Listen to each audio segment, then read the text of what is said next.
What is up, everybody? Welcome to DFS by the Numbers. This is my Draftkings MMA Picks video for UFC 307. We have Alex Pereira going against Khalil Roundtree. Very solid card, very solid pay-per-view card, 12 fights on it. Looking forward to breaking this card down from a DraftKings perspective. Before we get into it all, if you guys could please do me a couple favors, leave a like on the video, subscribe to the channel, leave me a comment. If you guys want to support me more, check out dfsbythenumbers.com. That's where you'll find all my fighter stats, the targets, projections, ownership projections, rankings, the prize picks content, the articles, the lineup optimizer, and much, much more. Also my betting content as well. So check out dfsbythenumbers.com. And then also be sure to check out Prize Picks. Right now they have a new promo where you get $50 instantly when you play your first $5 lineup. You can win the lineup, you could lose the lineup, but regardless, you'll get a free $50 on Prize Picks. Use that promo code DFSBTN. And yeah, check it out. Check out Prize Picks. I do some Prize Picks content on the website. And yeah, I highly recommend it. Another fun thing to do on a Saturday. All right, with all that out of the way, guys, I say we get into it, and we're going to start with the fight doesn't go to decision lines. I think we do get a lot of decisions this card, but there are three here that I think probably do finish, if not four. But yeah, the first one, it's Pereira Roundtree, minus 1,200 for the fight to not go the distance. And yeah, I think this fight does finish one way or another. For me personally, I think it's a good spot for Alex Pereira, who's the minus 450 favorite.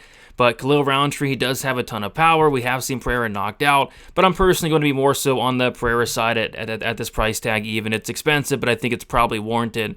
There are like a few really cheap plays that I think have, a chance, and I do think Roundtree is one of them, so I'll be sprinkling some Roundtree, but, mostly I'm going to be on the Pereira side personally. Next, we got Cesar Almeida going against Ihor Potieria. Yeah, I think it's a solid spot here for Cesar Almeida. It kind of is like the Pereira Roundtree in the sense that, we're going to get two strikers going after it here, and Cesar Almeida is just a much higher level striker. I mean, Ihor has 0 takedowns landed in the UFC. I think he's probably going to go for takedowns here, but if not, I think he's going to be in trouble on the feet here. So I like Almeida. I think he does knock out Potieria in the first or second round. There are some spots I do like more than Almeida. I think, Kayla Harrison has that wrestling upside. We'll talk about Harrison. Alex Pereira, I like him a little bit more. But yeah, Cesar Almeida, kind of same thing. I think if Almeida's winning, it's a first or second round knockout. And as far as Potieria, kind of like a dart throw, where if he is able to get the fight down to the mat, maybe he's able to have some success, but kind of like Almeida there. And then we got OSP going against Ryan Spann, minus 600 for the fight doesn't go the distance. I think this should be a walk in the park for Ryan Spann, but no fight for Ryan Spann is ever a walk in the park. Ryan Spann is one of the most inconsistent fighters in the UFC, a guy that you just can't trust. And I see why money is coming in on OSP. It's because of that reason. Like, there's no reason Ryan Spann should be losing here, but he just always seems to find a way to lose somehow, some way. So I'm going to have a decent amount of Ryan Spann. I think he does finish OSP in the first round. He's cheaper than Cesar Almeida, Alex Pereira, and then also Kayla Harrison, and I think he's going to be lower owned than all three of those fighters. And I think, like I said, if he's winning, it's winning in round one. That's his best round. But if it gets out of round one, that's typically when he falls off a cliff and loses the fight. And, at that point, OSP would be live. So I think it's a fight where you do play both sides. But Ryan Spann really should finish this early.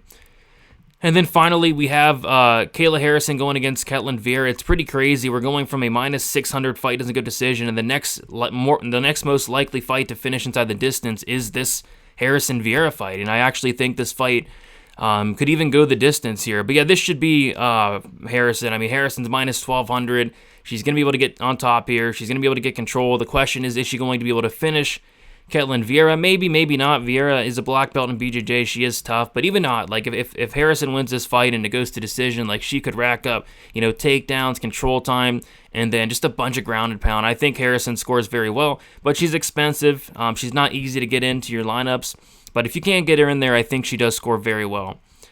As far as Vieira, big giant dart throw, I don't see it personally. I just don't really know what her path is here, to be honest. But maybe Harrison would have to gas out, and maybe Vieira gets to finish late, something like that. But, again, I highly doubt it.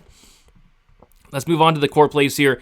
Alex Pereira, we talked about him a little bit. I think it's a good matchup here for him. I think he's going to get the fight he wants, which is going to be a fight that takes place on the feet. Roundtree 0 takedowns. He said it himself. He's not going to wrestle here. And it's just hard picking, many guys, if any, to go out there and beat Alex Pereira in a fight that takes place standing. So, yeah, I think Pereira wins. I think it's a KO in the first or second round. And although expensive, I think it's probably going to be warranted if he does knock out Roundtree early on here.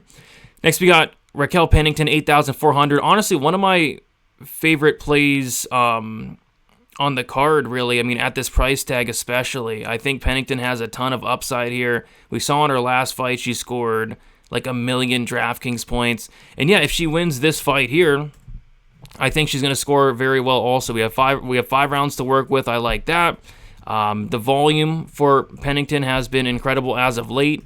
And I like her to win the fight. I think that she's the much better fighter, especially at this point of their careers. Pennington's been looking career best, whereas Paney, we haven't seen her in 2 years, so lots of question marks on the Paney side. So yeah, I like Pennington here. I think she has some of the highest upside on the entire card, believe it or not, and she's only 8,400. So, and even in a loss, like for cash games, I think she's a great play, because even in a loss, I see her scoring very well. And if she does lose this fight, I think it's going to be like a close, greasy decision type thing. So I like Pennington. I like her quite a bit, cash games and tournaments. Next, we got Jose Aldo, 7,700. Going with the dog here and Jose Aldo. Some money has been coming in on him throughout the week. I think he is going to be a popular dog, but I think it's a solid matchup for him. Batista's looking to take his opponents down to the mat, and I just don't think that's going to be on the table here. I think these two are going to strike, and at that point, I favor the striking of Jose Aldo. I think he wins this fight, potentially even by knockout as well. So at 7,700, I like the price tag. I think he wins the fight. And then Ryan Spann, 9,200. Yeah, kind of maybe a sneaky play here, just because I feel like a lot of people are on OSP. The OSP money line's been hammered throughout the week. And, Harrison's going to, carry some ownership. Pereira especially is going to carry some ownership. Cesar Almeida. I feel like Ryan Spann, although he's going to have some ownership, could be lower owned than those three that I mentioned. And yeah, Ryan Spann, I feel like it's a first round finish here for him. Or bust, essentially. Like Ryan Spann, if he's not winning in the first round, he typically falls off a cliff and looks horrible round 2, round 3, especially here in elevation. So I'm looking for that first round upside here from Ryan Spann. Moving on to the GPP plays here. Kayla Harrison, 8,800. Extremely expensive. If you can fit her in. She's going to score a ton here. I just don't see a scenario where she doesn't score at least 100 points here, but she has 120, 130 point upside just based off the fact that she's going to be getting multiple takedowns. She's very active at the ground and pound. She's going to be getting a ton of control time. She can win this fight in any which method. Could be in the first, second, or third. Could be a dominant decision. So yeah, if you can fit her in. I have some for sure of Kayla Harrison. I didn't go crazy on it. It's kind of like a stars and scrubs week for me, where I have a ton of Pereira, I have some Harrison, I have a lot of Ryan Spann, I have some Cesar Almeida. I like those four to go out there and smash this week. And then there are some dart throws, some really cheap pump plays that I think could potentially win as well. So I'm kind of taking the stars and scrubs approach this week, and then Raquel Pennington especially. But yeah, this is a fighter in Kayla Harrison. Like I said, if you can fit her in, I think she dominates. Yasmin Lucindo, 8,600. Yeah, I like Lucindo here. There's not a ton I like in this mid-range whatsoever, and that's kind of why I am forced to play fighters like Lucindo and Holland, who not in love with. But yeah, if Lucindo does win this fight, I'm kind of thinking it's via the takedowns, because if this fight does take place on the feet, I think it's a 50-50 fight, if not maybe even favoring Marina Rodriguez. It's just Rodriguez always struggles with the takedown defense. When she does get taken down, she's controlled. So yeah, I think Lucindo takedown upside here, 8,600, not a bad look. Cesar Almeida, 9,400, another guy that I think probably goes out there and finishes Pateria, and probably does it in the first or second round, knockout upside. And yeah, just another option up there at top that I like, and another option I think finishes. Kevin Holland, 8,300. Don't mind some Kevin Holland, just because this is like a borderline striker versus grappler matchup, where on the feet, Kevin Holland is going to be the faster fighter. He's going to have more volume, especially. I do worry about the takedown defense of Holland. I do worry about the size of Dolidze. But yeah, if Holland's able to keep this fight standing, or if Dolidze chooses not to wrestle for some reason, I think Holland is very live to win this fight and put up a solid score along the way. I think Dolidze is going to be tough to finish, but maybe Holland can get him out of there via strikes. We'll see. But yeah, I don't mind Holland. 8,300. I'm personally on the Dolidze side, but I think this fight is a solid fight to target in the mid-range. Moving on to the live dogs, and yeah, there's a bunch of them. Roman Dolidze, 7,900, like I mentioned. Striker versus grappler matchup. Although Roman Dolidze can strike, Kevin Holland can grapple. I just think that Dolidze is going to have the size advantage here. He's a guy that's fought at light heavyweight. He's a guy that even has like one fight at heavyweight even. He's going to be the bigger guy, the stronger guy. I think he's going to be the better grappler. We've seen Kevin Holland taken down by bigger, stronger guys in the past. So yeah, the path for Roman Dolidze is certainly there. Will he take it? That's yet to be seen. But yeah, 7,900 for a wrestling path, I don't mind at all.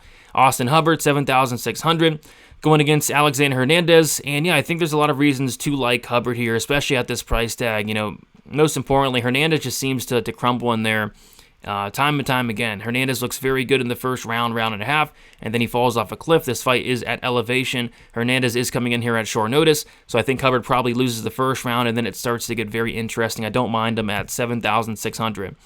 Juliana Pena, 7,800, although I do like Pennington to win quite a bit. If Pena does win this fight, I think it's by decision. I think it's close. I think it's going to be greasy. And yeah, if she wins this fight, she's going to crush 7,800. I mean, 5 rounds to work with here.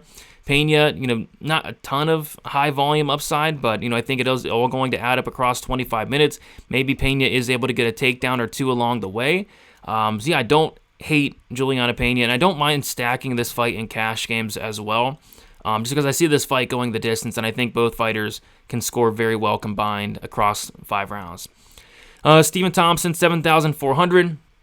Yeah, striker versus wrestler matchup here. Buckley's going to be looking to get the fight down to the mat. If he does, he does. If he doesn't, I think Thompson's going to have the striking advantage here.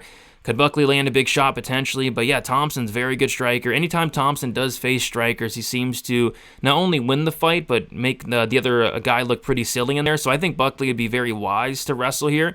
But yeah, Buckley's going to have to wrestle for 15 minutes. We haven't really seen that a ton out of Buckley outside of his last fight. So yeah, I think Thompson's a live dog here for sure. I think Thompson's even sneakily live for a late knockout as well. We've seen Buckley knocked out a ton in the UFC. So yeah, don't mind Thompson, 7,400 for a very cheap underdog. Moving on to the pump plays, we have Khalil Roundtree, 6,600. Yeah, I mean, he hits hard. He hits hard. Alex Pereira's been chinned before. Alex Pereira, honestly, not the best striking defense at, I think it's 50%. 51%. So, yeah, I mean, it wouldn't really shock anybody, I don't think, if Roundtree landed a big shot and knocked out Pereira.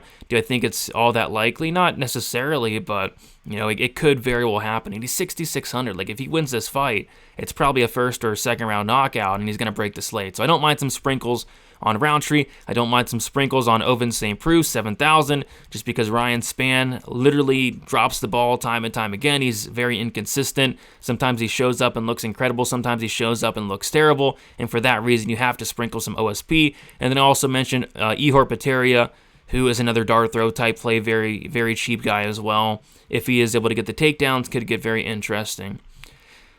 And then the fade, it's going to be Tisha Pennington, 8,700. I just don't think her style meshes well from a DraftKings perspective. Like, I think she wins the fight, potentially. But yeah, her volume's decent. I think that's the only thing I'll give her. 0 finishing upside. She has the worst finish rate, I think, in the entire UFC at 16%. 0 takedown upside as well. She's completing takedowns at a 14% accuracy. So, yeah, I think Pennington's a pretty easy fade there for me. But yeah, guys, there you guys have it. Thank you so much for watching. If you guys could, like on your way out, subscribe to the channel, leave me a comment, and then be sure to check out dfsbythenumbers.com.